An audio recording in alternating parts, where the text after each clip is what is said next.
Cherry Takamoto, who's also here on the line. Thank you, Cherry. Um, we are going to have a very robust discussion today with a pretty full panel to discuss crisis response in the developmental disability community. Um, we have panelists from the judiciary, law enforcement, medical, and behavioral support. So we're not going to ask attendees to identify themselves. You're all welcomed, and we look forward to a robust conversation. I'm going to hand it over now to LaVoice Reed, who is the head of developmental behavioral support at DHS. LaVoice. Thank you so much, Sherry. And I am going to first let everyone know that this Listen and Learn is being recorded. I also want to let you know that in doing so, if you happen to share any personal information about an individual, that is also being recorded. To that end, before I get started, I want to say that this is really looking at a larger, more system-wide issue. If this platform is not been put together or organized to address any specific issues or that might be pertinent to your family. I do encourage you, and I will put my contact information in the chat, that if you have specific situations that you would like to discuss, I am more than happy and willing and able to discuss those with you. And you should feel free to reach out to me via email or by phone to discuss any one-on-one kind of personal situations. So this matter that we're actually discussing today, in terms of just navigating our emergency services and crisis systems here in Arlington County, came about, a few months ago in response to a particular incident that was brought to our awareness by a family. And as we often do here in the Department of Human Services, is that we are always committed to continuous learning, continuous improvement, recognizing where gaps exist in our system. And we really work very hard collaboratively, both within the Department of Human Services and the CSB, with our external stakeholders as well, to address those problems. Overall, we are, quite efficient in doing that, but there are situations where we don't always get it right, and there are situations that we identify where there are gaps in our systems. And so this was a platform that we thought that we could invite expertise both within the Department of Human Services as well as some of our external partners that we work with, as mentioned by Bertra.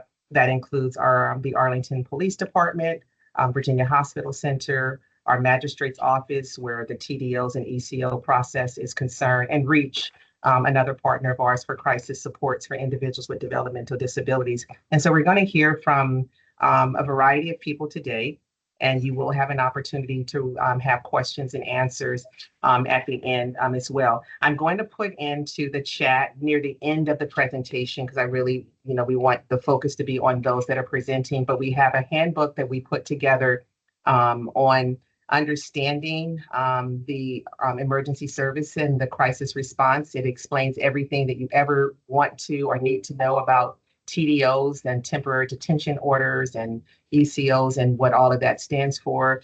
You will notice that it is in draft form. That is intentional, because we are seeking input, again, from our external stakeholders and partners and members of the DD committee. And so we invite you to review the document. We'll also send it out electronically to everyone that is registered to attend this event today and through our listserv. And we're looking for your input that we are asking for by the end of this month, the end of the year, end of December. So without further ado, I'm actually going to turn it briefly over to Oliver Ali Russell to see if he has any additional comments. This has actually been an exciting opportunity to actually collaborate across two of our divisions, ADSD, where our developmental services program is housed, but we would not have been able to do this without the collaboration from our partners in the behavioral health division. And we are joined today by Carol Layer, who is the division director for the behavioral health division, and Oliver Russell as well. And so Ali, I don't know if you have any additional thoughts, and then I will turn it over to Bertra to introduce our panelists. Yeah, just really quickly, just first, thank you. That excellent summary of kind of our circumstances and kind of the work that we've done up till now. I just wanted to highlight that we did talk briefly with the CSB in a recent full board meeting. We went over some of the regulations that pertain to ECOs and TDOs and the things that we'll get into today. So I just wanted to highlight that for some on the call, we've already talked about some of these things. It's going to be good to kind of go through that again in a more kind of a systematic way and be able to hear from some of the other partners in the system. One of the real challenges with this process is that it is a legal process as well as a clinical process. And so we're always in the situation of trying to balance those two critical components. And so it's a decision process. There are kind of thresholds. There's practice that guides that. But at the end of the day, there's kind of a legal component that we really have to be aware of and be adherent to as well. So we're looking forward to hearing the presentations and being able to provide feedback as appropriate. So thank you, LaVoice. Thank you, Ollie. And without further ado, I am going to turn it over to Bertra. Bertra, there is a note in the chat that Teresa Chapman is not able to join us this afternoon, but she is well represented by Mr. Brian Kelmar III, I believe, if I'm pronouncing his last name correctly. So he's on the call, so he will be giving remarks on her behalf, or in representing, I believe it's still the ARC of Northern Virginia. No, he's right. We're going to introduce him. Thank you so much, LaVoice. Just want to give the attendees an overview of where we're going. We have 2 hours. We're going to have a presentation by Brian Kelmar to give us an overview of the DD community and crises in general. He's been an advocate for many years. He's the president and co-founder of a national advocacy organization called Decriminalize DD. It's focused on criminal justice reform for individuals with autism. 5 criminal justice reform initiatives championed by Brian have been signed into law by the Virginia General Assembly. Brian is the father of 3 sons, one of whom has autism. Brian is going to join us just immediately with the first presentation. I just want to let you know who else is on the panel. We have Suzanne Campbell and Adrian Randall from DHS, the various agencies here. Lieutenant Elicio Pico from Arlington County Police. My timer. Bruce Adam, who's the special magistrate with the Arlington Court.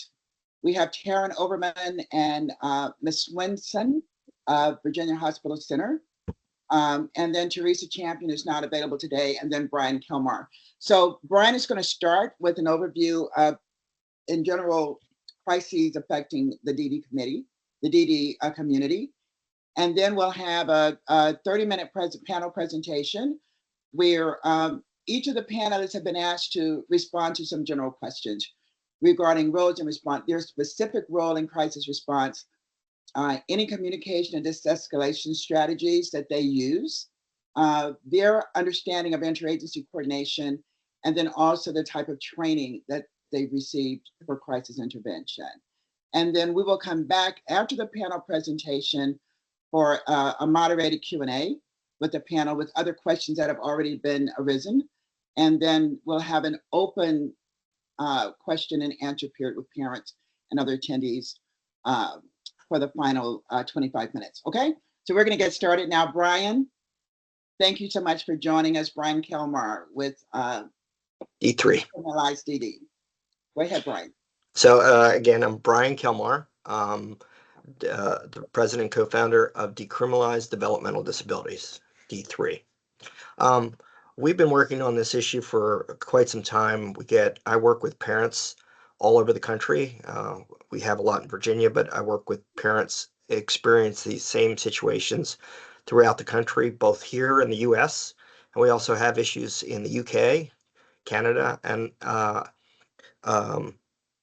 Australia. So this isn't a Virginia thing.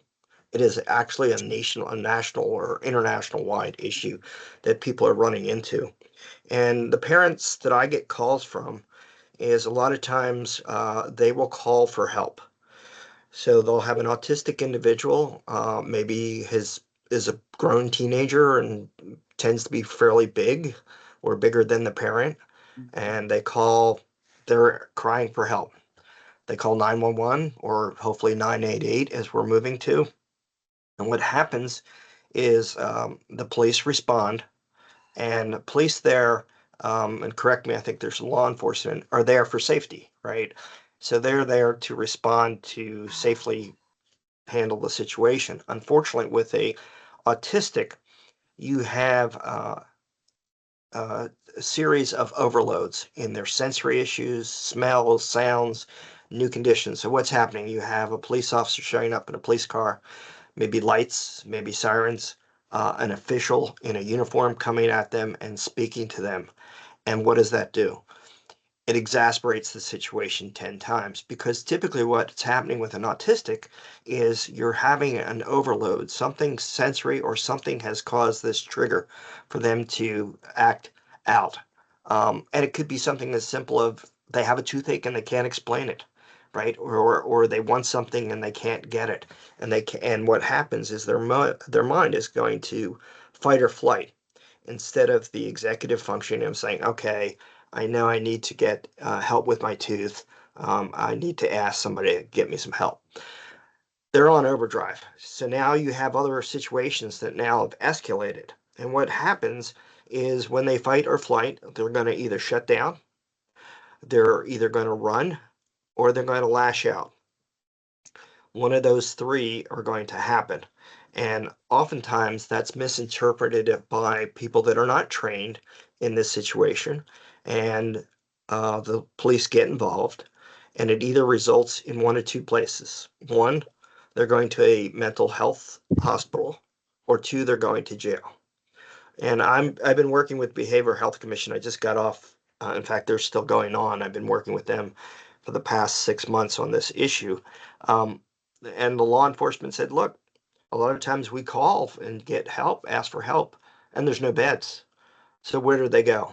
They go to jail, and they end up in the criminal justice system. So here's a parent who's crying out for help. And I try and relate it to people. If you were having a heart attack and you called 911, would you expect to be ending up in a jail? Well, it's the same situation. Just because it's not a physical, it's a mental emergency that's happening. And all that really needs to be done in 99% of the cases is de-escalation. So what do you do? And I'll talk about that. I don't know if you want me to bring in my slides now or later.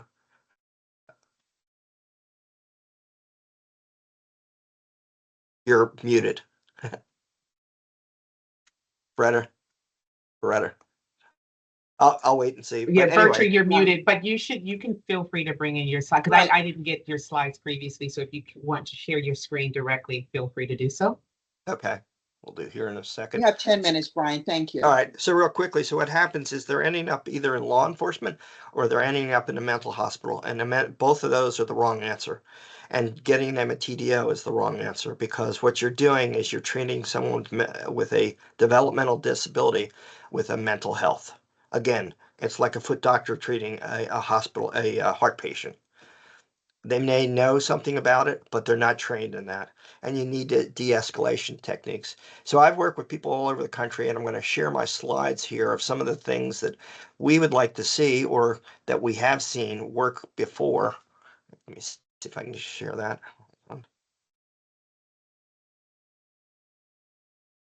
Did that come up? Yes. Okay. So what are some of the things we'd like to see? Roles and responsibilities. We would like to see people that are trained specifically in autism, and asking law enforcement to be trained. I think that's a good first step, and I think that's helpful in identifying. But to be fair, you cannot have someone who's trained in 4 hours, 40 hours, 100 hours be an expert in this area.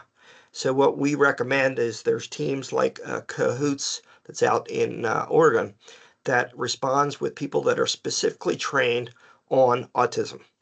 And unfortunately, a lot of times we get mixed up with mental health professionals. And as I said, they're two different things. Autism is something you're born with. It's not something you can cure. and it's not going to be treated by drugs. Those things can mitigate things, but they're not going to fix things. So the first responders should be people that are trained in this and trained in de-escalation.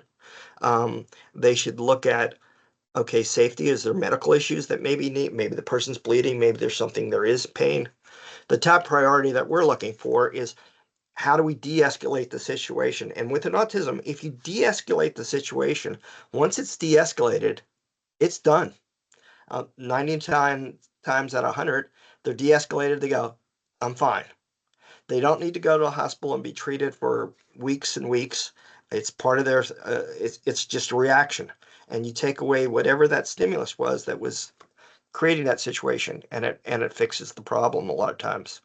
I talked about the communication, de-escalation of, flashing lights, sirens, aggressive approaches like, hey, put that down or stop. That is not going to work. You're only making things worse. And a lot of times you don't even know if the person is audible. There's a lot of autism individuals out there that are not able to communicate. And especially when they get in that fight or flight situation, that brain is not thinking. And they are not going to be able to give you an answer that they have not thought about and have no idea what you're saying. It just goes to shutdown, and they're not processing anything. So, these are things that we're looking for in the communication. Finding people that show empathy, listen, and you be calm. And it has to be very simple language. If you give an autistic 3 steps, they'll go, great. What were they again? And give me the first step. Give them 1, 2, 3.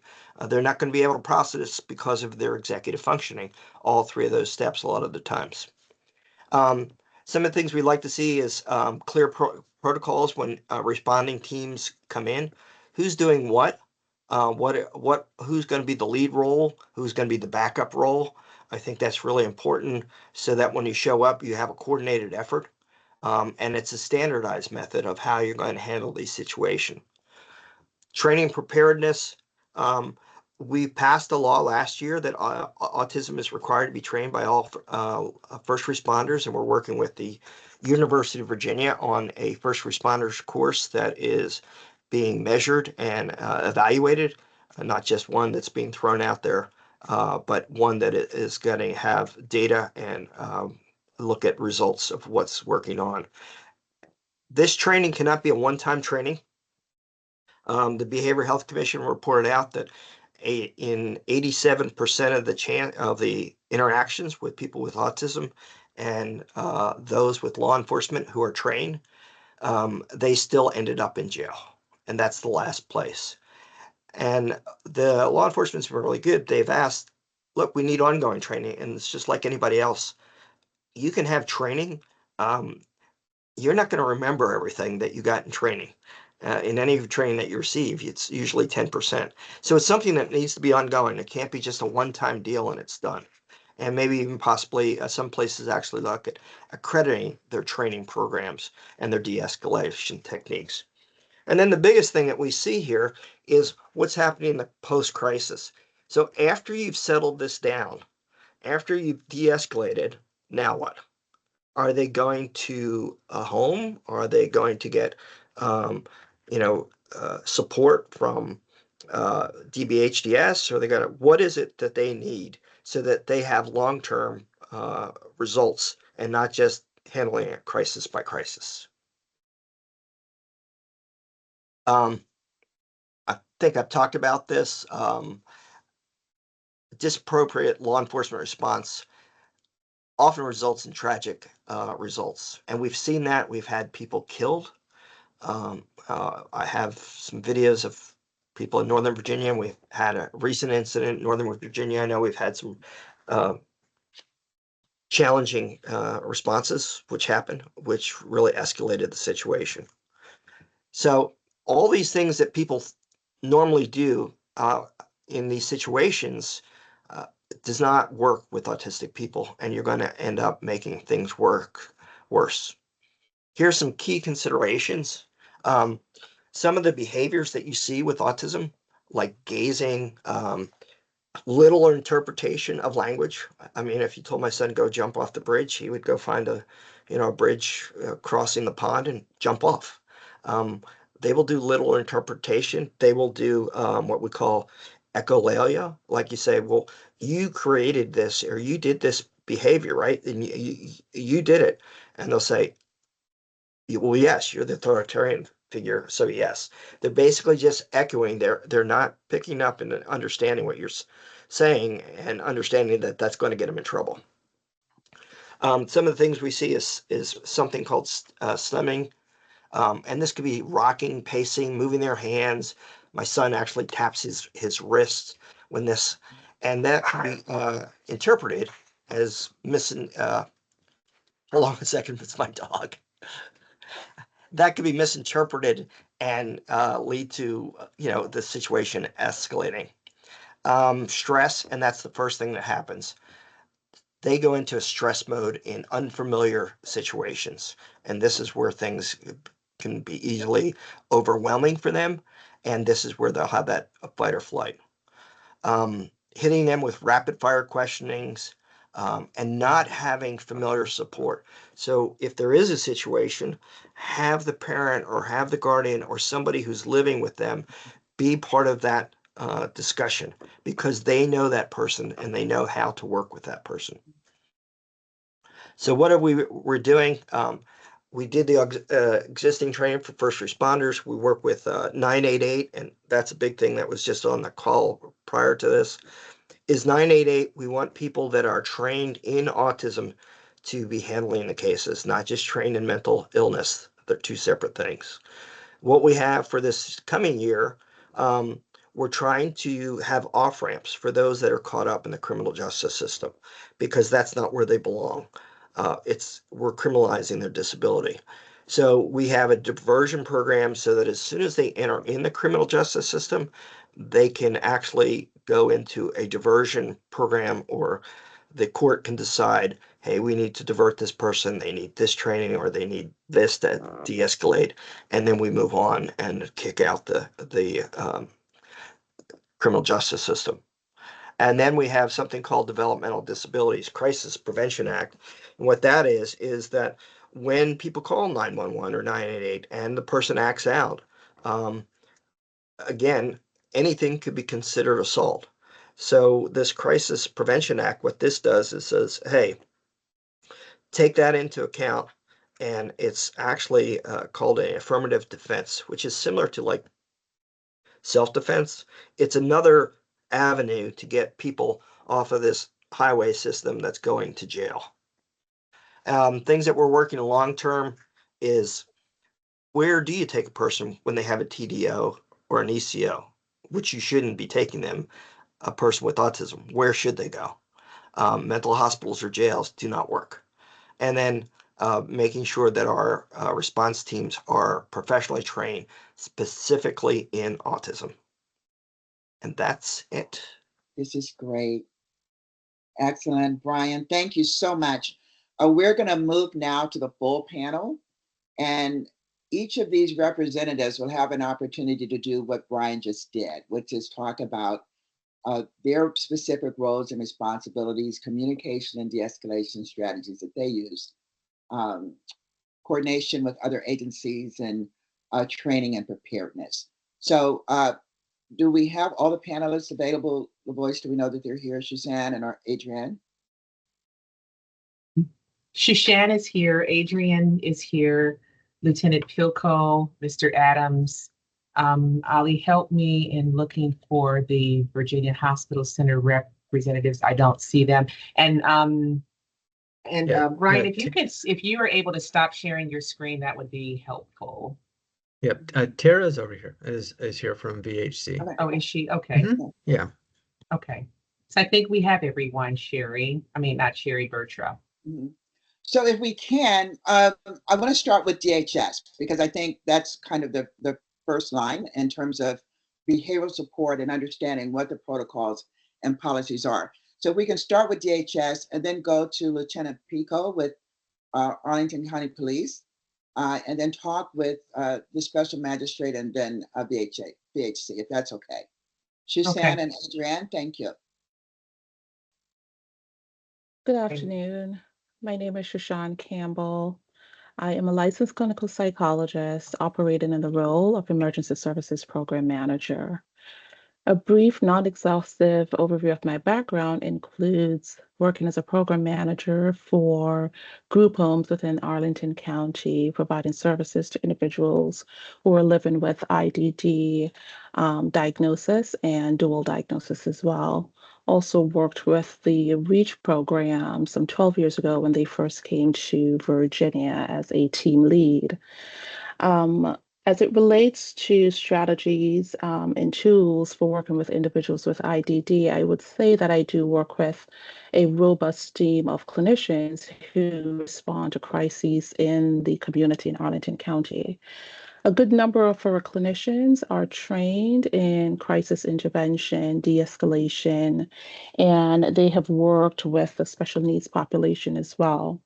Some of our individuals have worked in dual diagnosis programs, such as the Rock Creek Foundation.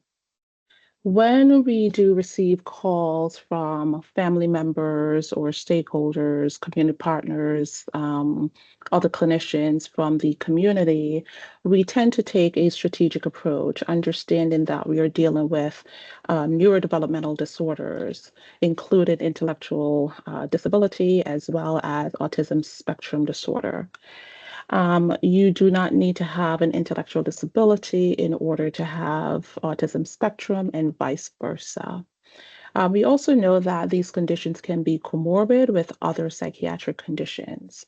So we want to take a systems approach in first understanding who the individual is that we are asked to assess, understanding the family dynamics, services that are in place, and we often liaise with our partners in Arlington County in the IDD department. We stress that coordination of care because we want to work with individuals who are knowledgeable about the clients that we are working with, as they are going to be most well informed. Um, with the IDD department as well, we want to kind of know what kind of treatment plans are in place, the ISP, coping strategies, and work with families also, as they are going to know the individual the best. So it's a collaborative approach, understanding that each person is different and there is not one size that fits all. So we want to kind of get like early information about the person's presentation, behavioral or psychiatric. That's first and foremost. We want to be involved early on so that we can mitigate risk. We can use known coping skills and help to de-escalate the situation before it gets to a point where hospitalization is needed or even police response. So we try to take a least restrictive approach.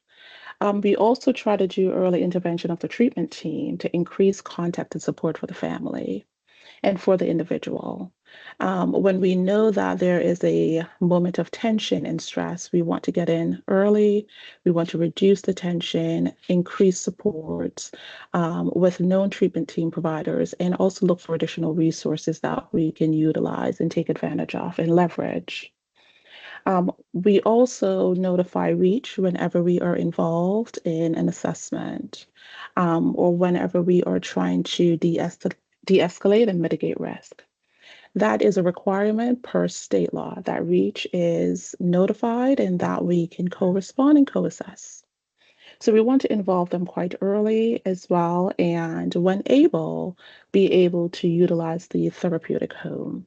The home is small, very few beds, but we still try to take advantage either by looking at in our local region or looking in other regions to be supportive, ensuring that families can get respite and that the individual can also find a place to receive support and go through get it back to baseline. When also doing assessments, we want to work with people who know the individual best. We want to take a three-phase approach. The pre-interview section, wherein we are working with the care coordinators, the case managers, asking questions about the person's presentation, history, diagnosis, and behavioral presentation, because we don't want to misinterpret information as to the previous speaker. We do know that there are behaviors that can be misinterpreted. For example, we can be told that someone speaks to him or herself. Well, it depends on the person's cognitive age level, and the level of their disability. It's not uncommon to have individuals, have imaginary friends or say that they're seeing someone who isn't present. So we want to make sure that we are also taking a length and examining information from a diagnostic perspective, understanding the behaviors, and using that information to kind of lead the assessment. Thank you, ma'am. I'm going to intervene. Is Adrienne Randall available, and is she with REACH? Is Adrienne on the call? Yeah, I'm She here. is on the call, and yes, she Okay. is with REACH. We're going to, thank you. I'm going to give you one more minute to close, Shushan. Yes. And then we want to go to REACH because we want to hear from everyone. Thanks so much. One more minute, Thank Shushan. you. Thank you, Shashan. Yes, absolutely. So in terms of just doing the assessment, care coordination, and doing de-escalation techniques if possible, using least restrictive and most restrictive when assessing individuals in crisis. Excellent. Thank you so much. Thank you. Adrienne Randall with REACH. Sure, thank you. My name is Adrienne. I'm a licensed professional counselor in the state of Virginia, and I've been the program director of REACH for the last year and a half, but I've been at the program for 10 years. And I started out being the person who would respond when people would call our hotline and, go out to family homes to try to help with de-escalation. So there are a couple components of our program. We have our 24-hour hotline. Starting just this past November, before that, it was people would call 988 directly to access REACH. Now you can call our hotline directly to reach us. Our goal is we want to be able to provide a crisis response into the individual's home. We do not want individuals leaving and going to the hospital unless there is, some sort of clinical need. We are trying to avoid having law enforcement involved because that always sort of increases the level of escalation and severity of a situation. Our goal is really to have individuals remain in their own home, and that my team will come in and provide support for de-escalation.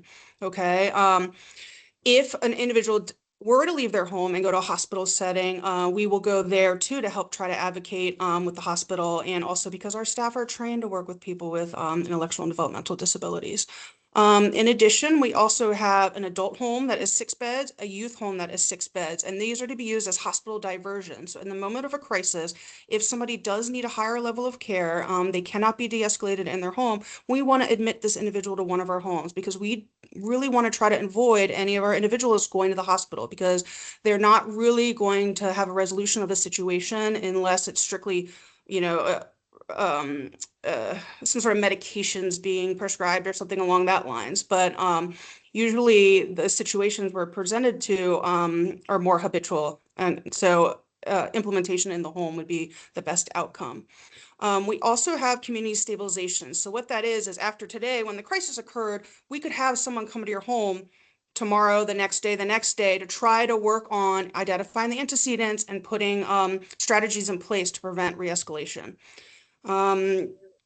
Besides that, we have another element to our program, which is the REACH prevention services. And so what this is you would have a coordinator assigned to you, and it would really be best if the referral is made when someone is not in crisis, so we can get to know you, understand, what your triggers are, what antecedents are to crises, and create a plan for the system to provide intervention.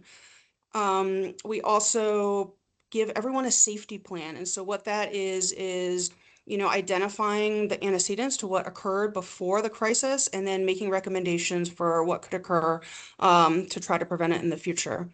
We work with all the systems, different people involved in this call. Any of them can call us and have us respond out to the scene. As far as training, all of our staff have to complete the DBHDS Mobile Crisis Responder training.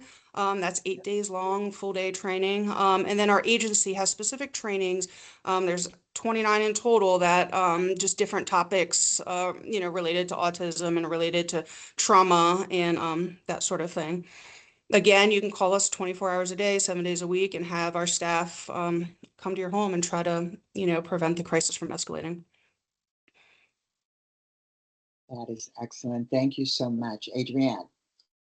Just know that we're monitoring the chat line, and my co-chair, Cherry, will let us know when we need to respond to the chat. Thank you so much. Can we go now to Lieutenant Pico from Arlington County Police? Good afternoon, everyone. So usually police are the first to receive notice or request for service involving someone with a disability or someone involved in a situation where they feel like police are needed. Unfortunately, sometimes, or a lot of times, in those situations, we get reports of something that's happened, aggression or something, and they call us, or medics respond and they call us. What we strive for from the beginning is to get as much information as possible about what's going on. A lot of times we have experience because unfortunately we get calls for the same households or the same persons, and so that's to our benefit. And when we get there, we know a little bit more about the person and how best to address their needs and respond to the current crisis that they're in. And backing up a little bit, as far as the training is concerned, the officers get some basic training in the academy about how to interact with folks with disabilities and how to interact with folks in general. But we add to that with having our officers, particularly our patrol officers, go through CIT training, crisis intervention training.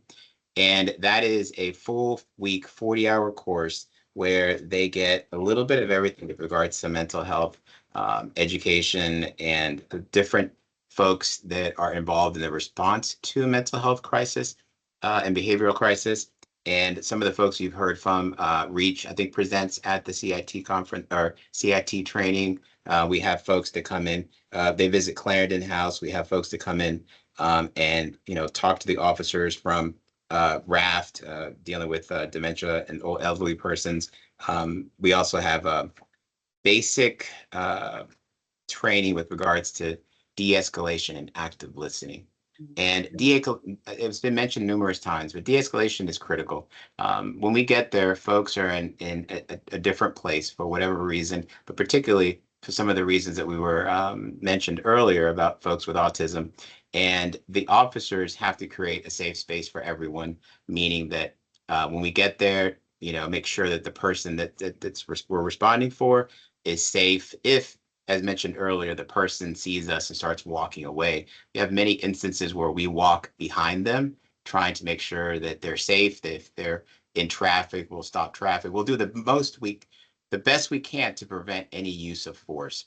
We'll try to gather information from the family. And for the best approach, we'll reach out to our partners at Mental Health Services, Reach, whatever resources we can bring to bear. But at the end of the day, sometimes we have situations where, particularly in these cases, they're domestic related. So I think somebody has mentioned numerous times about the criminal justice system and keeping folks out of that. Sometimes there are instances where we don't have a choice. However, there are ways that we could go about in making sure that the person gets the care first before any court involvement.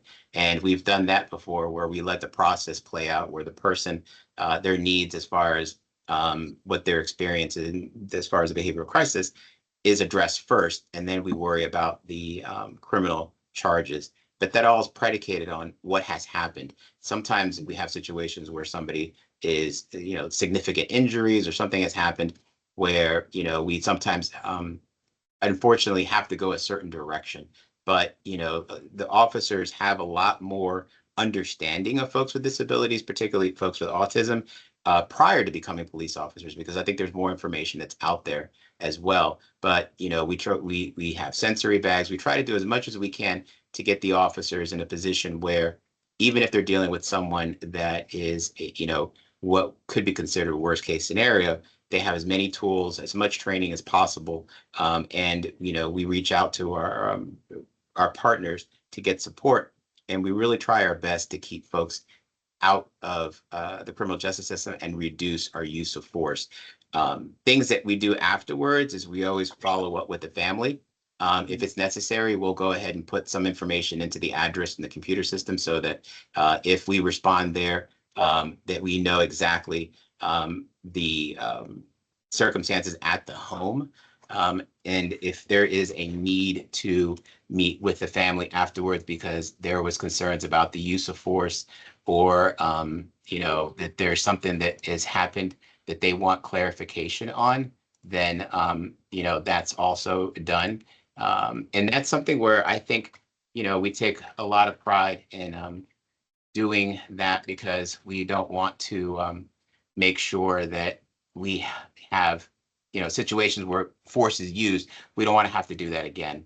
And so, at the end of the day, it really is on us to learn the lessons and work with families to make sure that we do the best we can to address the needs, and we are police, and it been mentioned before, we show up, we're in uniform, we have weapons, we have young officers, we have folks that have not been through this, that have never experienced this, and we're dealing with someone that's having possibly the worst day of their life. So it's incumbent upon us to try to do as much as we can beforehand with training, getting all the information we can from the calls when they come into the communication center, and then practice, a de-escalation, and then afterwards see what we can do to make sure that, if we respond again, not just to this home, but any other home, then, we do the best job we can and reduce any instance of harm to anyone involved, to include the person, their family, and officers. That's excellent. Lieutenant Pilko, thank you so much for your presentation. If we can move now to the Special Magistrate, Bruce Adam. Can you hear me now? Yes, we can. I was on mute. My name is Bruce Adam, ADAM. I'm the Chief Magistrate for the 17th Judicial District, which encompasses Arlington County and the City of Falls Church. We are all attorneys. We're all been appointed by the Supreme Court of Virginia to handle these matters. We're the people you deal with when everything has gone south. We issue arrest warrants, search warrants, emergency protective orders, emergency custody orders, both mental health and medical, and emergency and temporary detention orders, both mental health and medical. And we also hold bond hearings for people who have been arrested. So basically, you see us when everything is, as said, gone south on everyone. The other way we deal with people from the DD community are, A, if they are arrested, B, a lot of times if they are the victims of a crime and we have to interact with them. And our lobby is near the court, out on 15th Street entrance to the jail in the complex with the courthouse. And many people wander in to talk to us about all sorts of things bothering them. So we encounter many people who are undergoing severe crises of various sorts just in our lobby. And we are not the first line of defense on these things. That is law enforcement and the mental health, CSB. When we have someone in our lobby, like we've had the last several days, we try to keep them calm and keep them where they can't do any harm to themselves or anyone else until we can get the mental health workers and law enforcement to try and help them. But I said, normally they see us when they're having a bad day. They're either the victim or they're under arrest. If someone is under arrest, we are required by law to hold a hearing to review the evidence and determine if there's probable cause to believe a crime was committed and that person committed it. One of the problems you have is the previous person has mentioned affirmative defenses. Those are only can be raised in court, not at the magistrate level. So things that you would that we would wish we could take into account to send something in another direction. By law, we cannot. We have a limited tool chest to use, but we do have programs. If we do find and have to charge someone, we pass on the information we have to the judges, and also we have diversion programs that we can direct people to and work with mental health and other appropriate agencies to find them care while the care process is playing out. Thank you, Bruce. You know, it's interesting that you said this is when you get involved, it's their worst day. The same with Lieutenant Pilko. You know, it's when everything falls apart, then we call on you. So thank you so much for being here tonight and for staying for additional questions that might arise. We have the representatives from Virginia Hospital Center. Taryn Overman and Ms. Swinson.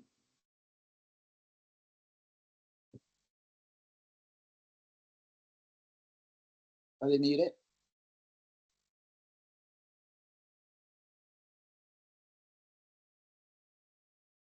Bertra, I think they had to step off the call. It's part of being directing an The emergency room. That's fine. So maybe we could come back to them. I don't know if they'll be able to rejoin us in a minute. That's fine. Then what we want to do is, Cherry, we're going to take a break and see what has come out in the comments and the chat, and then we'll move on toward the moderated panel. Cherry. Great. Okay. Great. So so far, let's see. There have been some. First of all, LaVoice wanted folks to know that they can reach out to her, and she's put her email and her phone number in the chat. And then we were talking about our individual experiences. Someone used a term IDD, and Joe and Brian said IDD is intellectual and or developmental disability. Kim Valaciano has two questions. One, is there someone to call who can come relatively immediately to the location of the autistic person in distress and is at risk of hurting themselves? And then two is, does anyone have an elopement protocol which I can adapt for my son's care team? Okay, Cherry, I'm going to ask if we can hold that until we have open questions from parents. Okay. Because there are other questions that I'm sure will come up, and then we have some that have been submitted by other CSB members that we want to ask as well. Okay. Thank you. So we'll then we have answer that question. Then we have some experiences about REACH that I think are probably best sent to LaVoice. Absolutely. Absolutely. Okay. Okay, so, thank you so much. And then Adrienne said, any specific concerns or questions regarding REACH, I would be more than happy to call or meet with you in person to discuss further. And she's put her email in the chat. Okay. Okay. So the questions that are coming up are primarily seem to be for you, Lieutenant Pilko. And these were developed and originated within the CSB among the members. And specifically, what should a person say if their loved one who is in crisis also has autism? I mean, do you respond to a call from a person with a disability, or do you unpack it and say specifically what you're going to be dealing with? And if so, if you have autism, what should we say and when? So fortunately, I've worked also at our emergency communication center. I've worked there for almost 17 years. So I see the calls come in from the folks that are either caregivers, family members, individuals themselves. And the first and foremost is the information, try to be as clear as possible about what's going on. So for instance, if we get a call for a domestic, which a lot of them I think earlier was mentioned that someone calls in about their son or their daughter having some kind of crisis, right? And they call and they say that they've either hurt themselves or they hurt someone else, or they're agitated, or there's some level of aggressiveness and they need police assistance. So at that point, the call takers, the persons working at the communication center, it's incumbent upon them to initially get that information and say, this is a person with a disability. This is someone with either it's cognitive or something that is a contributing factor to what's going on, so that the officers know that if they get there, and it was mentioned before, you start giving these commands of stop, do this, do that, it's not going to work. So, the basic CIT strategies for de-escalation is not just what you say, it's how you say it. It's also how you present yourself, and the authoritative part. If a person's brain's not there as far as what they're experiencing to be able to cognitively obey an officer, I think we talked about the fight or flight responses. It's not going to work. So if we get there and we know ahead of time, that's the first thing. The second thing is when we get there, practice, what we talked about with de-escalation. So we tell the officers and a lot of times officers know, you're heading to Mr. Pilko's house. His son is autistic. This is what triggers him. This is what helps. This is the strategy to use. So a lot of times we're not going in there blindly. When we get there, we try to make sure that we're establishing what exactly has happened. Our first thing isn't, oh my gosh, a domestic happened, now we've got to lock somebody up. It is, okay, well, we understand that there's some level of domestic violence that occurred, but what is the real problem? What are we really addressing? And then from there, we reach out to the appropriate resources, work with the family, make sure that because a lot of times the family's giving us the answers. They're telling us, this is what happened today. This is, my son came home. We were supposed to go roller skating, which we do every Wednesday at 5 o'clock on the dot, and he can't find his roller skates. And this is what triggered him. And so then when I went to help him find his roller skates, he just went off. And, what I need is this, okay? Either they have a plan, they have a strategy, or they just need your support to help implement what they want to do, if that makes sense. So, and sometimes we get there, and a lot of times we actually, it's a weary set of parents. It's a weary, caregiver. And the last thing they want is for us to do something police-like. And it's a counterintuitive, because they're calling us because we're the police. And sometimes they call fire because the person injured themselves. They don't want the police. And so we go there because the fire department says, well, it's protocol, we have to go. And there was some act of violence and the person's injured. So at the end of the day, what we strive to do is we strive to make sure that each situation is handled individually. Yes, there is training. Yes, there are protocols. Somebody asked about the sensory bag. It doesn't always work, but it helps. Okay. But the biggest thing is that each one's treated individually, that we try to provide. There's no one fix. I think the thing that works the best is to use strategies where we incorporate what the person that knows them best has to offer, some best practices, and the officers just taking a step back, sometimes taking a deep breath and just saying, okay, there's no clock. Let's take our time. Let's be safe. And at the end of the day, even if we have to take somebody in custody against their will, we have ways that we can mitigate them causing harm to themselves. We have soft padded helmets. We contact the hospital ahead of time. We contact mental health services, and we try our best to obviously keep them safe, preserve the level of dignity as much as we can, and to work with the family and say, unfortunately, this is the direction we're going in. And then afterwards, what can we do differently so that we have a better outcome? So that's a lot of information, but at the end of the day, it's incumbent upon us, because we're first responders, to try to get it as right as possible. Right. Thank you, Lieutenant. Still with law enforcement.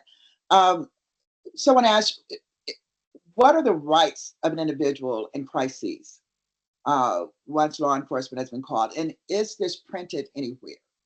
So I'll be honest with you, they have the same rights you and I have. There's no difference. There's no, and I think if anything, we probably, if we know what we're going into, as far as the person and any disabilities they might have, they actually have other rights with regards to accommodations and care, that we have to be cognizant about. So, I think, to me, I'm not an expert as far as ADA and all of that, but I will say that we lean on our partners heavily. I had a situation where a young man from another country, his mom called, very, very big child for his age. I'm 5'7", the kid was like 5'8", and he was 12. And he was from a country, didn't speak the language, autistic, and he would not go in the house. So she called, and I'm a lieutenant on duty. We're busy. So I go, and I'm a former SRO supervisor, so CIT instructor. So I go. I couldn't get the young man in the house. So we kind of noodled it and called for Reach.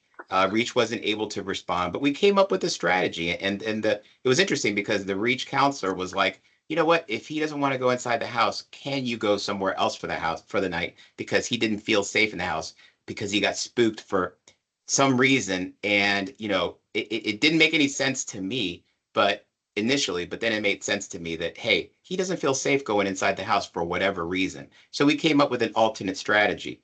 No one put hands on him. I followed him around the parking lot, making sure that he was okay. And at the end of the day, when you talk about rights, I think ultimately everyone has the right to be treated the same and fairly. And when it comes to folks with disabilities, I think, I can't think of the legal rights as far as ADA, but I do believe that we have to really be cognizant and say, okay, this person, for whatever reason, needs just a little bit extra care. And in the case of this young man, he needed my patience, and he needed me to reach out to someone to get a strategy that worked best for this situation. It was a unique solution, but it worked. Yeah, believe me, I'm going to take you off the hook shortly, but we've got another question for you. And it's when multiple officers show up and one or more have CIT training, how is that communicated, and how is the hierarchy of authority communicated to both the parents and to the team? Who's in charge in that situation? So depending on the situation, so if we go there and it is let's say a domestic, and someone caused harm to someone else for whatever reason, right? And I get dispatched. Typically, supervisors will be in charge, so to speak. But I'll be honest with you, I'm a lieutenant with 27 years on, 11 years as a lieutenant. I know who that if I'm going there and I'm going with you, and I know that you are CIT trained, but let's just say you haven't been to CIT, but you know how to speak to people. You have a relative, or you have someone that, and you're able to establish a rapport. I'm going to let you handle it, as long as you are, able, and I know that you can do it. CIT trained, absolutely. That's, to me, would be the preferred. But even among CIT officers, there are some officers that have a much, much better understanding of how to reach people with disabilities, how to de-escalate, how to work with the situation. But it's a team effort. So if I'm that officer dealing with the person in crisis, I'm going to ask the other officer to go speak with the family. I'm going to ask the other officer to call emergency services. I'm going to ask the other officers if there's an opportunity to get someone from Reach to speak to them on the phone. Then we're going to huddle up, and what's the best strategy? Well, mom said that this is what happened, right? Okay, what does mom want to happen? Okay. Oh, all right, good. What can Reach do for us? Well, they actually can send someone, or someone's on the phone that can help remotely. Great. What do we have as far as the domestic? Well, it's a minor injury. It happened as a result of the person being triggered. The parent or whomever knows that they were a contributing factor. And it's like, okay, we'll document it. We'll put down why we're not arresting. And those things are reviewed as well. So we make sure we properly document. But to answer your question specifically, rank has nothing to do with it. I can get there and I'm the senior officer and they have everything well in hand. What do you need? I'm not interjecting. I'm CIT trained. I'm not a supervisor. You're there, you're CIT trained, but I know that you are much better at working with folks with disabilities. Language is another issue. I speak Spanish, so maybe I have to communicate with someone that's non-English speaking. So at the end of the day, it's whomever is best to deal with the situation, whomever has a better understanding of the situation, has rapport with the family, maybe they've been there before, or rapport with the person in crisis. So I don't really adhere to, I'm a lieutenant, I'm in charge. Nope. And even in crisis, in emergency management, you could have a person of lesser rank establish command and initiate command. I get there and I'll take over if I have to, but depending on the situation, I might let that person of lesser rank run with it. So that's the good thing about police work, that we work as a team, but I have no problem designating someone that I know I have confidence in, that can handle someone with a disability that's CIT trained versus another CIT officer that doesn't have that level of experience, or it just doesn't work as well for them with this particular demographic. Thank you. Lieutenant Pelko. Ollie, can we ask one more question of DHS before we open it up the floor to questions? Yeah, I was going to ask if I think one of the things we'd like to have Lieutenant Pilko talk about is just how families can give information so that if we ever do need to respond to their home, that the police have that list of coping strategies and things to be aware of, because that can be in the system, but that's something that we have to really prepare for and take care of up front. So that might be one of the things that Lieutenant Pilko could talk about as well. So us in the fire department have what we call location information. And so if you're going to, let's say if I have a child with a disability or I have a certain accommodation I need from first responders, i.e. I'm not ambulatory. I can't make it to the door. I'm not verbal. Whatever it is, we put that information in the system. So when the address comes up or the phone number that's used comes up, there's some indicator and it says to first responders, police, fire, combination of both. Alicio Pilko is autistic. Alicio Pilko does not like lights and siren. Alicio Pilko lives with mom and dad. This is their phone number. And please, if responding, be aware of Alicio's disability. And then that right there, it's usually very brief, but it's a huge help for us and the person taking the call, because the person taking the call could only get start police, hurry up, my son's throwing things, and that's all we get. And then we look at the information that's in the call, and now the officers are like, okay, we know that there's someone with a disability, and even if we can't reestablish contact, we have that to work with. Okay. So to your point, all they need to do is just call the non-emergency number, say, I'd like to have information placed on my address for first responders because of whatever reason, and we'll get that done. So we'll send an officer to the house, get the information. It can be done the same day. I would like to add to that as well. You can also reach out to your support coordinator in terms of us facilitating getting that information to the police department as well. We have supported at least 2 individuals in having information that we have a sort of extrapolated directly from the REACH crisis support plan that we've put into a similar profile, so that when a 911 calls for that person or at a certain address, that information populates, and it's very helpful to the officers that are responding or to EMS that might be responding as well. So in addition to reaching out to the police directly, please feel free also to reach out to your support coordinator, reach out to me directly as well, if you so choose. Carrie. And added to that, I have from Tiffany Jones.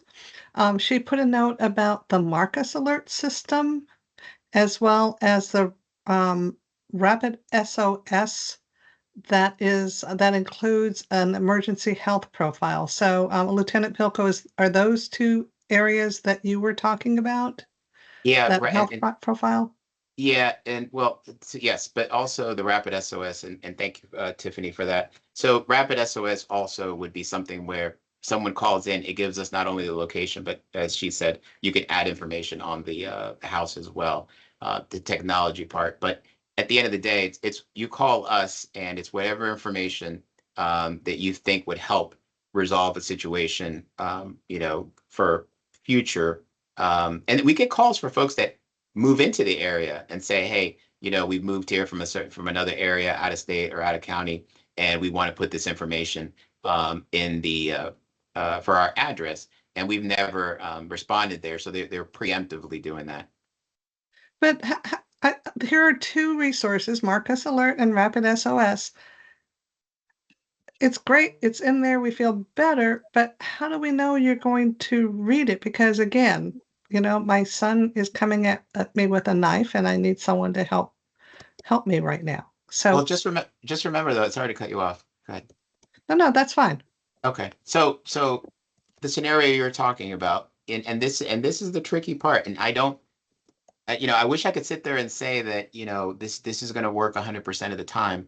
I think the more we do ahead of these situations, and when these situations occur, the best that we do to adhere to best practices, protocol, the things that will keep us safe. But if the situation you're talking about, when the officers get there, if they're not resolved, we will make sure that we follow safe protocols. We will make sure that we make the situation safe. So, even then we have situations where if we can get somebody out of the house and treat them, if they're injured and there's no one in the house, we're not going to rush to go in there. We're going to try to establish communications. We're going to do the best we can to contain that situation. And we're not barging in unless there's a situation that we feel somebody's life is in danger. And then when we do go in, we do our best to stabilize the situation with using the appropriate amount of force if necessary. But, it all comes back to our training and how we communicate with the community and how we implement best practices. So, I like to say that in the situation you gave with somebody threatening to stab someone, that we can resolve it without the use of force. But sometimes, we do have to do that. But even then, once it's resolved, we work hard towards making sure that if a person is in behavioral crisis, that we meet their needs. So example is, yes, you might have threatened someone with a knife. Yes, there might have been a domestic, but if there's a way to get that person care, even if they're going to end up having to go into the legal criminal justice system, the care comes first. And we've done that plenty of times. But the first part of my question is, how do we know you're going to read this Marcus Alert or emergency SOS stuff before you get there? It's in the call. So I don't have a screenshot, but when I dispatch the officers on the radio, so the call goes in for what you're talking about. There's a button, there's a tab that says, click on here. I click on it. It says, this person has a disability. This person is triggered, whatever they can put in there, hopefully that, because it's not a lot you can put in there, but it's the first step to recognizing what you're going into. Does that make sense? So it does there is a requirement. The dispatchers must click on that button and look at it. And if they don't, then it's a failure of the protocol. So as long as it's in there, I will click it. I will also take the extra step, and most dispatchers will, of doing prior checks. So I'll hit a button, it'll show me 90 days worth of calls, and I can go even further if I need to see if we responded there before, or the fire department has responded there before. So to be honest with you, it's incumbent upon me, and you're absolutely right. The guarantee is, that I have to do my job, right? The dispatcher has to do their job. So the button's there, the information's there. I click, I get it. I can check past calls, and if I have enough time before the officer gets there, I can look over to the dispatcher and say, hey, I see that the person says that, they have a disability. Is there any way that the person can meet us outside to give us a little bit more information before we make contact? Does that make sense? So, yeah. And so what I'm hearing is that there's no foolproof way, but you're saying that by having your information in Marcus or in this emergency SOS, you're upping the chances that it might not go south. The next question from Lucia is, what rights do parents have when the parents have guardianship for an adult child, or do they really need to have their papers to show the police officers to be allowed to be a decision maker? Oh, is this for me again? Yeah, I don't know who has to ask for guardianship papers or how parents fit into this whole thing. And And Ollie, or I don't know who answers the question, but it's the next question on my list. So just for law enforcement purposes, if someone has to make a decision about their care as far as mental health is concerned, as far as like making decisions, it could come into play. But at the end of the day, if we're working with our partners, which we will, about emergency mental health care response, then even if they are the parents, sometimes they could be detained against their will.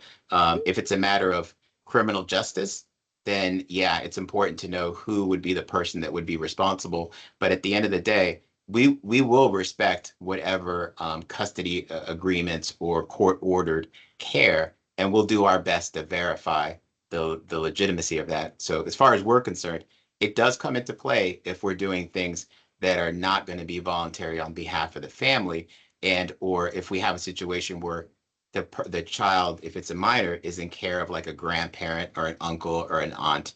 Those kind of situations, then definitely we'll be like, okay, what's the situation here? But I've never encountered a situation where someone, says that they have custody of someone legally, and that hasn't been the case. If I may add, I think also for, trying to ensure that that does not become a barrier, one of the things that we are often told by the clerk of the court, certainly here in Arlington, is to have copies of that, the certificate of qualification everywhere. So, don't wait until you need it. Have a copy of it in your car, in a living room, family room, in your purse if need be, so that if you do have to present that, it doesn't pose a barrier because at that time you have to go and look for it. So just a suggestion to those that are legal guardians. Okay, we've got another question that I'd just like to pose before we open the floor, because I'm sure there are other questions from attendees. To our colleagues from VHC and DHS, there was a question as to authority over admittance, over release. Explain the collaboration between DHS and VHS once one of our individuals is admitted. Is Shusan still on the line, or Adrienne? I am. Can you repeat the question, please? Right. The question was regarding collaboration between DHS and VHC, and explain the collaboration between the two agencies once an individual with autism is admitted to hospital. Who makes the decision how long he stays, when he can be released. There's some confusion there. Can you clarify that for us? Yep. So for DHS Emergency Services, we collaborate closely with the emergency room. We've partnered around making notification quite early in the hospitalization process. We try to work toward voluntary hospitalization first. So speaking of guardianship, we work with the family to ensure that they are able to sign their loved ones into the hospital for treatment as appropriate. Depending on the circumstances, we may have to move toward an involuntary hospitalization. But whether it's voluntary or involuntary, we work with the hospital very closely to alert them of the circumstances, the individual that we are attempting to get care for, and to rapidly expedite the triaging and admission process. It depends on where a vet is available, but at VHC, that's where the medical clearance starts, the admission process starts there. And we are also looking at whether or not a person can be discharged during the process as well. So it varies. When it comes to an admission, then the discharge is going to be based on the hospital, the behavioral health unit, once that person makes it to the behavioral health unit. If the person is not on the behavioral health unit and is boarding in our emergency room, then the collaboration continues with the hospital and DHS to work on a potential discharge if possible, depending on the person's presentation and circumstances surrounding safety planning and how best to proceed forward. Okay, I'm sure there's going to be another question from a parent, but that's a high-level question. Shusan, thank you so much. We want to open the floor to questions from other attendees. Cherry, I know you've been collecting some questions. Could you start? Thank you, Bertra. Yes, thank you. Thank you very much. You folks are really responding well. Let me see. I'm scrolling here. Um, we have, can we assume that responders to disability-specific addresses like Queens Court will be trained and knowledgeable when responding?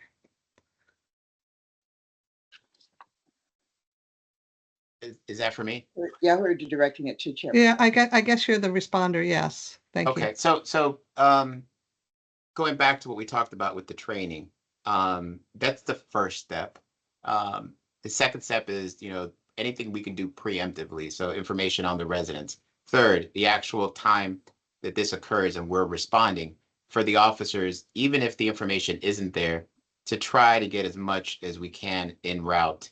Once we get there, to make the situation safe physically, and create a safe space for the person and to allow de-escalation to occur. That sometimes that's a big ask, specifically if it's a violent act that has occurred or allegedly occurred, or even if there's a lot of yelling and screaming in the background when the call taker gets it and they advise, hey, I hear a lot of screaming and yelling. We get there's a lot of screaming and yelling. So we try to do as best as we can to prepare the officers with the training. We have roll call training. Sometimes we have folks come in, additional training, CIT training.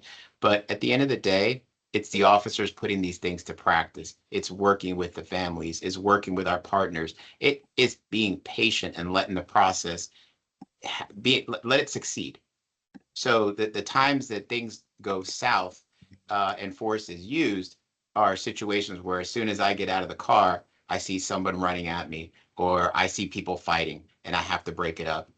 Or if I go in and even situations where I see someone throwing stuff around, sometimes I have to take a step back, let that thing kind of unwind itself, as long as that person's not going to cause harm to themselves or others, and work at de-escalating it in a very non-conventional way, because these situations are not A, B, C, D. Sometimes you have to really have patience and work at understanding what's in front of you.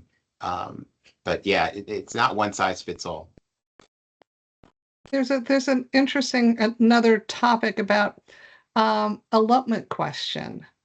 How long is long enough when a person with a disability goes missing to wait? 1 second.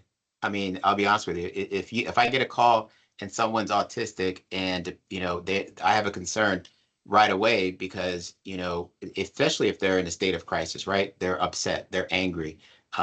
Something's happened and now they feel like they need to flee the scene for whatever reason. Remember the things that you brought up about how we're going to react to them.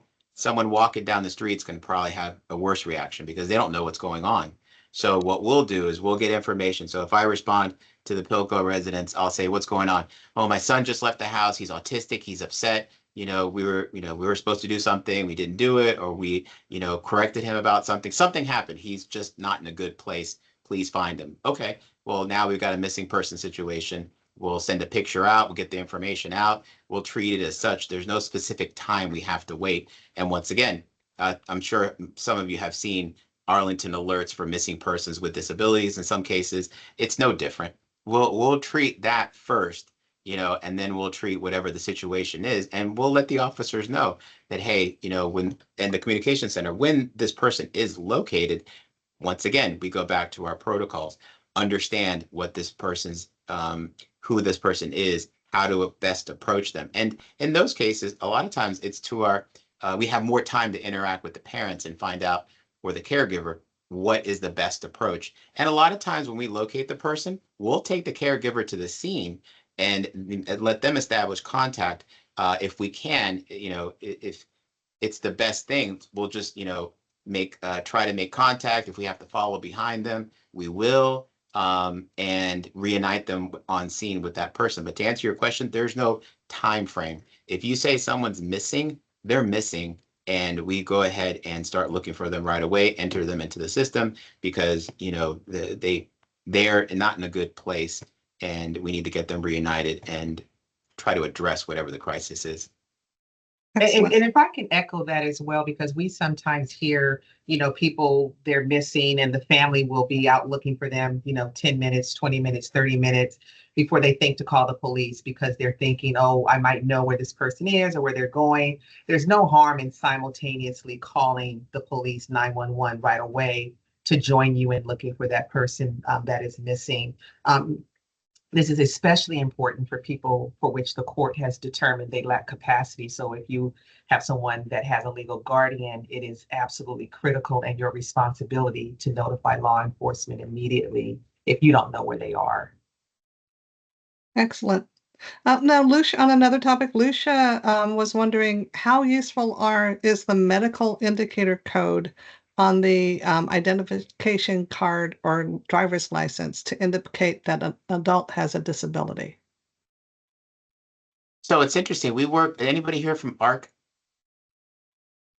So ARC of Northern Virginia, we had a event, I want to say in October, where I have not been able to participate in any of these, but that's something that is, let's see, they do an emergency health profile, and that is something that helps first responders when they get I believe it's like a card that helps them understand what this person's disability is. So that's one thing. We do have what we used to be called Project Lifesaver, but I believe it's Safety Net, which is another program where if someone does leave the home regularly, it's like a tracking device, and that's all voluntary as well. But yes, as far as the health profile, I've heard of that before. I wish I had one of my partners that was working today that works closely with ARC, but I know that we try to in those, and they're usually on Saturdays at what's the school on Carlin Springs, Kenmore. Kenmore. And we'll set up scenarios where we traffic stops. We'll set up scenarios where folks with actual disabilities and their parents and family members can see what it's like to interact with a police officer, and vice versa, the police officer interact with them to try to have a more positive outcome and really work with them in understanding their disabilities. So when we do have contact, and it's not always negative contact, it could be them calling for a police service to report something stolen. It could be anything, a traffic stop even, because some of our folks drive, that, we know how to interact, or if we respond to their house, we would know how to interact with them to have better success.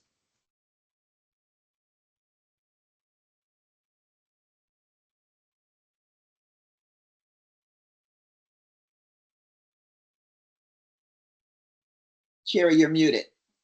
Okay, I'm going to take a little bit of the pressure, but not all the pressure off of you, Lieutenant. Brian asks that what's the intersection? How do you work with REACH? Because that takes many hours to understand autism. You're not going to ever be the autism experts. So what is how do you overlap between the two disciplines amongst the two organizations? So for police, I'll be honest with you. We don't, and I think if I can call you Brian, you hit the nail on the head. We used to have he was an Army colonel that would come in and talk about his autistic son from a parent perspective, and all the things that were unique about his child. Pulling strings, what entertained him, what set him off, and he would talk for about an hour and a half, and it was very engaging. It's the tip of the iceberg. The training that we get. When Brian talked about having the same persons respond, additional training and repetition, getting real reps, right?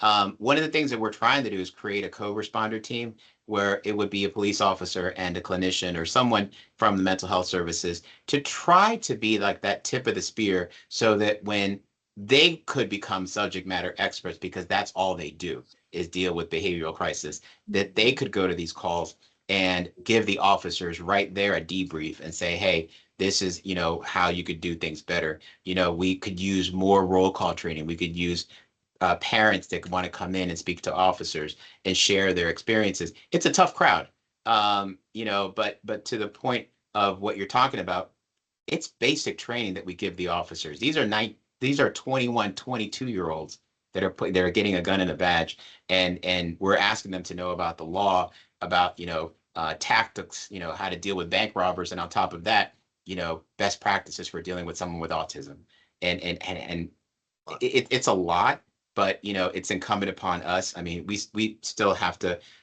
up our game with trauma informed care. So I mean, there's a lot that's on our plate, but the best that we could do is identify our needs, work with our partners. I'll be honest with you, work smarter, not harder. If I can get someone from Reach to come in and help me out, and my steam is stabilized, I'll wait. Or if I can get like the situation that I gave you about the young man who didn't want to step inside his house, I'll use my Reach resources to the extent that I can. Let me chime in there if I can. One of the things that we're pushing for through legislation and through working with the agencies is trying to get people that are specifically trained in these situations. Like I said, these people that are trained, there's 6, 7, 8 years of training and 10, 15 years of experience in handling these situations. And asking a 21-year-old kid, like you said, who's been trained in 40 hours, 50 hours, 100 hours to be able to handle the situation the same as someone who's a professional that does that, it's not fair. It's not fair to the law enforcement. It's not fair to the families. So what we're pushing for is that the first responders in these situations should be people that are professionals. And we're working to push on that. I think for the longest time, I helped write a 988 with the Marcus Alert and push specifically for people with intellectual and developmental disabilities and autism, because again, there's very few or not as many people trained in autism as there are in mental health. And trying to treat the same, treating a person with autism based on mental health experience is not going to work. One of the big things, a couple of things I wanted to point out real quick was one of the big things that we emphasize is it's important to engage with the guardian or whoever the person is that's taking care of the person, because they're going to know that person better than anybody else. They're going to know what the trigger is. So interacting and coordinating with the family instead of saying, hey, just step back.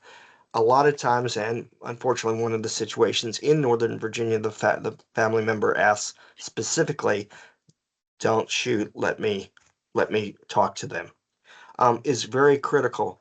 And in regards to the ADA, in accordance with the ADA, just like a blind person asks for help when they can't see, or a deaf person can't hear, an autistic person has the right to have someone there to help interpret the situation. So even what you think is very clear understanding of do this, do that, and here's the situation, 99 times out of 100, our parents will tell you, let me explain it to him. What you said sounds very simple. He's not picking it up, no matter what the situation is. So it's important, and it's part of the ADA, that they are part of that discussion in those situations and can help de-escalate. I do understand you get situations where parents are just over the top, right? Because they're calling you because they're in a crisis. So they are in a crisis too. So it's important to work with that family member to de-escalate them so that they can be an effective part of that solution. So that's very important, and we want to push more because police officers, you guys have you're everything to everyone, and it's just impossible to ask and not fair to ask, and professionals need to be in there and work with you, and they need to be part of Reach, and Reach needs to be there 24/7, not 9 to 5, not not there on weekends, but people that are trained that they can call that are trained in autism specifically. We have a group down here called Q Life. The people are trained. They actually show up in a civilian car, a regular car, and they are trained in autism and de-escalate. And if they have to remove them, they actually take them to a house, a regular house. You drive in the neighborhood. It looks like a regular house in a regular neighborhood, and go, I thought you're taking me someplace. So no, it's just a house, and they help de-escalate it, and then they bring the person back as needed. So those are some examples, or one example here in Virginia that we have that is working. But it's important And I want to reemphasize you need professionals reacting. If I can also just add a comment as well, and I appreciate the information that you're sharing, Brian. I do want to just keep in mind that individuals on the autism spectrum, while a very important part of who we support, are not the only part of who we support and that enter our crisis support system. So we have individuals that might be ID, Down syndrome, a host of developmental disabilities. So it is definitely important to focus in on those with autism, but I don't want us to make the mistake of doing that at the exclusion of a host of other people that we support here in Arlington with developmental disabilities. So yeah, and Brian and I totally agree. And let me jump in. That's why we're called decriminalized developmental disabilities. That's why all the laws that we have put in say in regards to developmental disabilities such as autism, because a lot of I work with people with ASD, with Kleinfelders. I work with those different organizations, but a lot of the same issues that these parents are facing. We're using autism because it's most commonly understood, and people seem to understand that more than Fragile X or fetal alcohol or one of those. But it's a lot of the same characteristics that we see. And when you go into DSM-5, you can see a lot of the cross-check of those things, and they're handled in the same similar situation as they are. So you're right. I don't want to, stereotype this into autism. It's just more common for people to understand when we say autism because people have never heard of these other developmental disabilities. But both of those your are developed. legislation also includes folks with mental health conditions, and we invited the folks from the mental health committee because of that, because some of these issues present with folks with mental health conditions that Absolutely. And you have some of the same kinds of people reacting in ways that a person without a disability might not respond. So along those lines, I would like to ask and reiterate if law enforcement agrees that when you encounter a situation like this and the event and the crisis is the result of either a developmental disability or an intellectual disability, the officer does not have to arrest. The officer has the discretion, even if there is an assault, because the majority of those assaults do not have injuries to the officer. So, and the link I put in there of the state police reports show that. So does law enforcement agree that they do not have to arrest? So I will agree with what you said about the discretion. I think, so for instance, if I, and this is me, I've been spat on before. Okay. And, we have officers that will charge, and in that situation, I didn't charge. But if I respond, because, the circumstances are as you described, and now if I get punched in the face or something like that, depending on my injuries, depending on the circumstances, I still have discretion. My thing is two things. One, at that moment, what is the most important thing? Even if I get punched, right? Is this person's crisis and their care and what we do with them and how we handle that priority? In most cases, yes, right? And also domestics are throw us a curveball, because sometimes if the code says you shall, if you find probable cause for a predominant aggressor, but in the code section it also says if you do not make an arrest, you must document why you did not. Okay, so I think with what Brian was talking about earlier is legislation that kind of makes it gives the officers more empowerment and says that if these particular circumstances warrant involve in domestic, then yes, you do have that discretion, and we can take the shall out of it. But even the current law, I have officers, and I tell my officers, if you choose not to arrest, because they call me and they say, hey, this person's autistic, this is what happened, they were triggered by the parent doing something that they know would trigger them, and the parent feels awful, and they obviously don't want them to go to jail, then I'm like, okay, write it up as such. Let me deal with that, and I can talk to the Commonwealth. Sometimes they come back to us and they go, well, you need to get charges later on, right? But even so, I think the legislature. That is exactly what we're talking about. That the discretion does not seem to be understood, And in the meeting that Brian and I were just in, and I'm sorry I was late to this meeting because that one went long. It was still going on. Behavioral Health Commission is discussing making a recommendation of either delaying charges, especially against someone with IDDD in these situations, to, later down the road, they aren't charged immediately, or what is clarifying the language of the discretion. And that's what police officers don't seem to understand, nor do their superiors, because frequently they'll go back and their superiors reading the report and say, wait a minute, you didn't charge this here. Go back and charge it. So Right, but just 'cause I'll give you a lot of room, but I do take exception with the fact that when you say discretion and then you look at the law for domestic violence, and I'm picking on domestic I'm not violence because talking domestic violence. I am. I am He's because talking a lot about of when these, it's a family situation. That's why he calls Right, it we're domestic. talking, Right? So- I thought this was a DDID panel. This is a DDID panel, and the Right. purpose is to understand the situations and to understand what the emergency response is. So I'm going to take the policy discussions. I'm sorry, I apologize. I know I'm going to take your wrath later, Teresa, but I'm going to take that off the table for a minute, because there are other people on this call that are members of the committee who came with questions or have questions that they have information that they want to share. I also note that Teresa, in addition to asking these questions, she has a link to the UVA STAR program for autism training for officers in the chat, and that the Lieutenant Pilko slides. has shared his email for follow-up discussions. And Teresa and Brian, I hope that you understand that Lieutenant Pilko may be a great resource for you to help you understand this issue as you're trying to convince the General Assembly to make some changes. So I thank you very much for that. I do want to bring it back to people on the DD committee who are on the phone or who've come.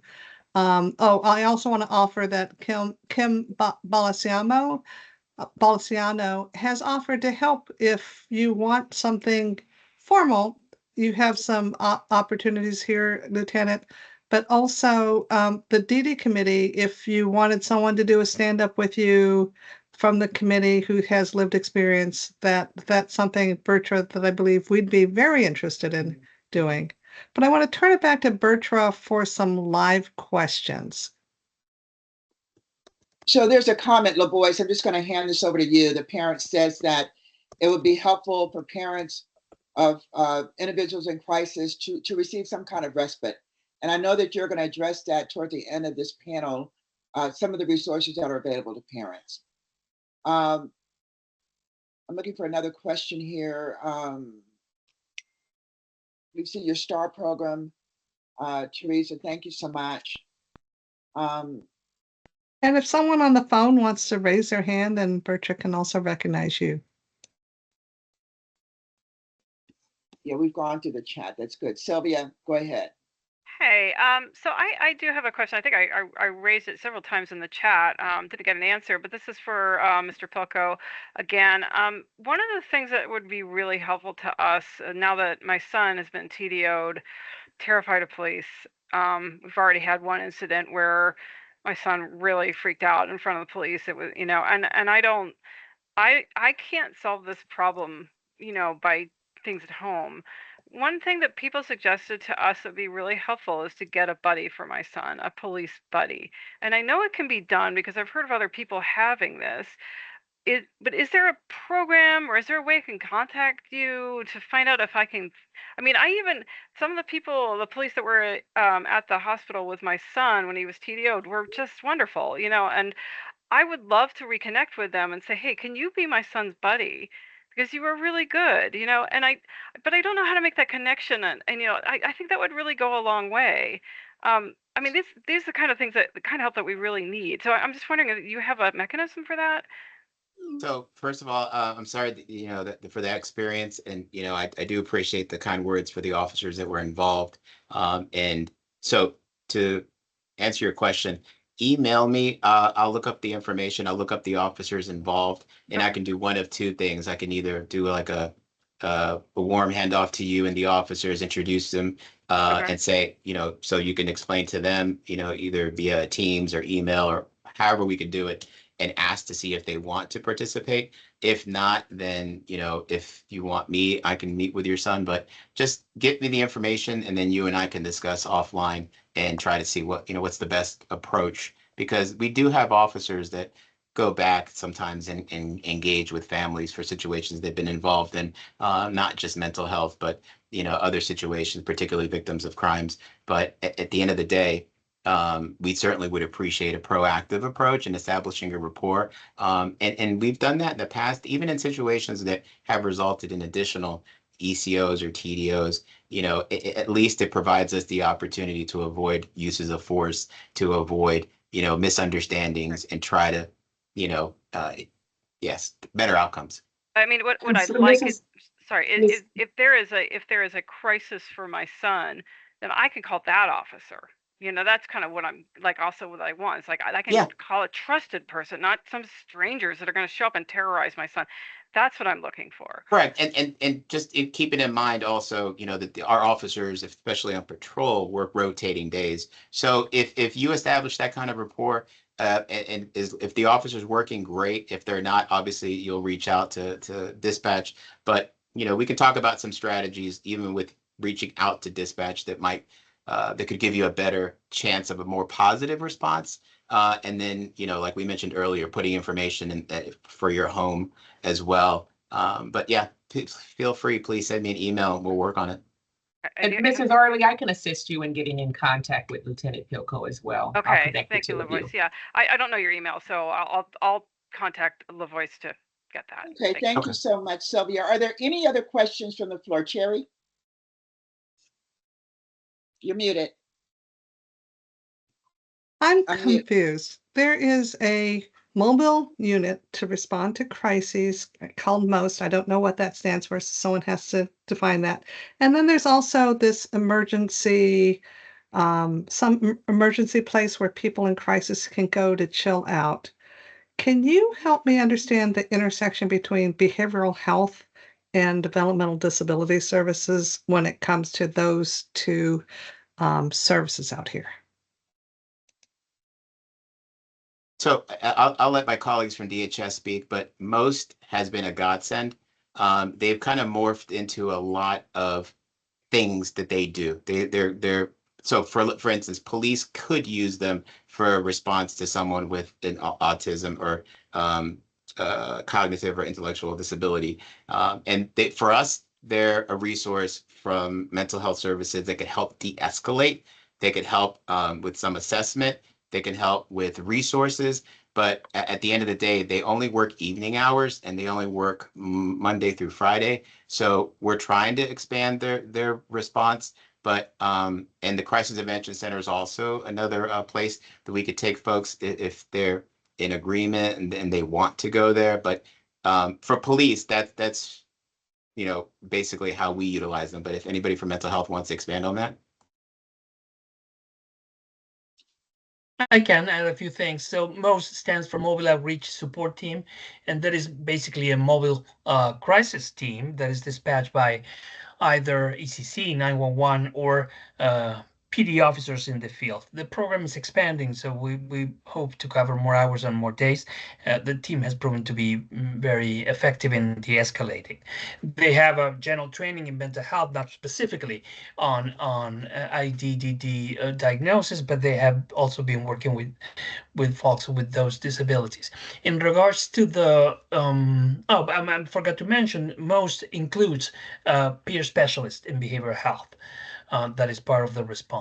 In regards to the Crisis Intervention Center, we receive people in crisis 24/7. One of the things that we have been looking into recently is the creation of a sensory room to be able to de-escalate individuals with IDDD diagnosis. That's one of the projects that we have been looking at, and we have requests for LaVoice to help us with the development of that project. So that is an initiative that we are focused on now. And Yes, I and you would just add, reminded me to set up that tour for that as well. But go ahead, Carol, I'll comment after you. yeah, I'm Carol Layer. I'm the division director at DHS for behavioral health. And just to clarify, so we have our emergency services and our MOST team are respondents for the entire department. So it's mental health, DD, ID, substance use. We have that team responds to all behavioral or psychiatric or substance use related crises. We do, as you've heard earlier, partner with REACH. That's a regional organization, and they have the expertise in specifically in DD and ID interventions. And I don't know if this is what you were asking, but they have a respite home for individuals with IDD in crisis. I'm not sure if that's what you meant, Sherry. Well, what I meant was you don't just, if someone needs either of those services, you don't just say, oh, autism, go to REACH or vice versa. That who kind of is there to say, okay, REACH isn't available, but we can, or REACH is available, but we think that this is something that the MOST team can respond to. Does that make sense? I don't want to call because my person has autism and have someone say, oh, well, why don't you call REACH? And then there's no one at REACH that can help me because they're a regional program. Yeah, I'm But if we get a call let like that, it Shushan. should be collaborative, wherein, if someone calls in, especially through emergency services or through DHS, we are at first gathering the necessary information, talking with the caller, trying to provide support telephonically, and also looking at the level of need in a tiered type of approach. So if it's intervention, supports in the home, de-escalation, perhaps most could be appropriate. We will also notify REACH just in terms of protocol where they can co-respond with us and co-assess. But if REACH is unavailable, to be supportive and facilitate an assessment and work on interventions in the home with the family. So at no point in time should someone be calling and the call goes to those and they're not available, or there's some responsive limitations around REACH. Emergency services operate 24/7 and will be supportive. So someone should be available whenever a call comes in. Shushan, thank you so much for explaining that. We have Yeah. 10 minutes left, and LaVoice is standing by to provide just a update on resources available to parents. Then we'll do a quick wrap up of the findings today and talk about next steps. LaVoice?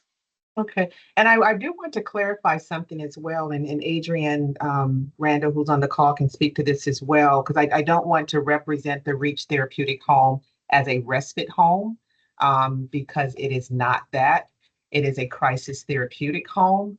It can provide respite to the family in the course of the person being there, but it's not a respite home in the sense that you can just call and request respite.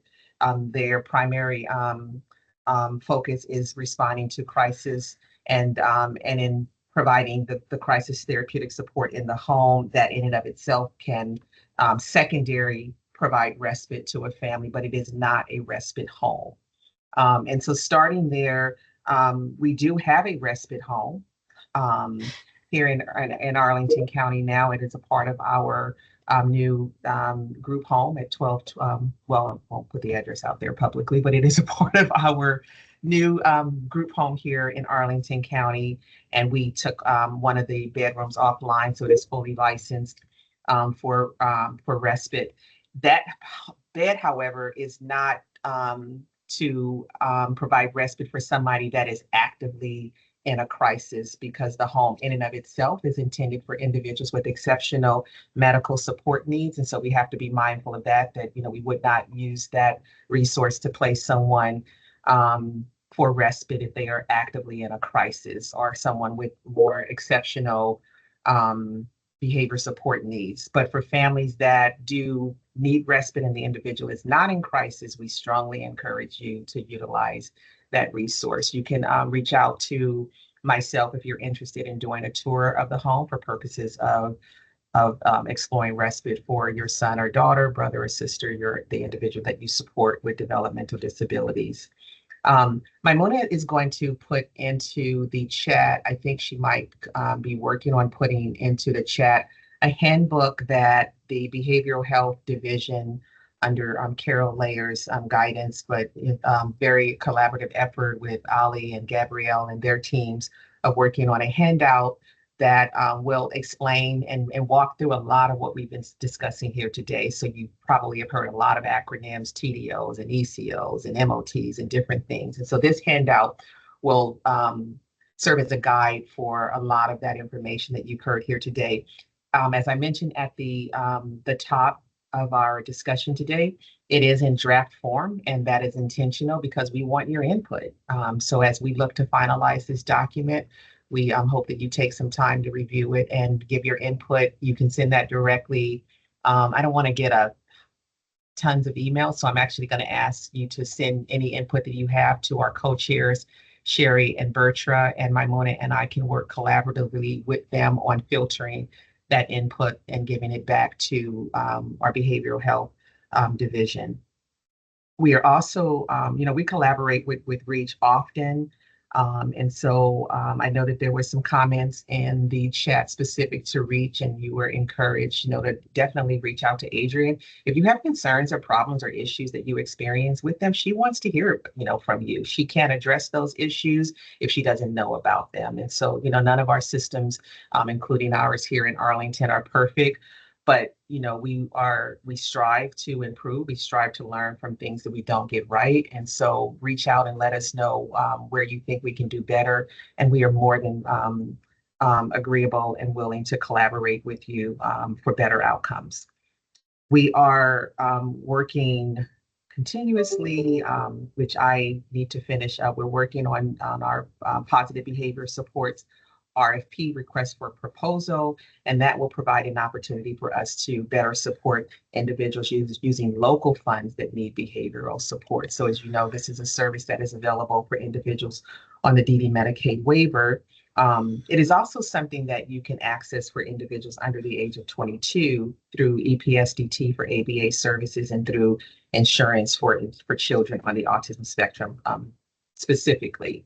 We're also looking to start in January something called dual diagnoses team. So we ADSD staff were recently meeting and collaborating again with our behavioral health division staff. And so we're looking to pilot something where we identify targeted individuals that either have had contacts with our emergency services systems and crisis systems here in Arlington County, or that have a higher potential of doing that. So this would be looking at a more multi-systems lens involving our support coordinators, our BHD, mental health, our medical services, our clinical nursing services, our DD mental health services as well, and really looking at a prevention lens on, what's going on with specific individuals in terms of being able to target and try to prevent some of the interface that they could potentially have with emergency services. So how are we trying and working to prevent things from escalating to the point that we are even needing to involve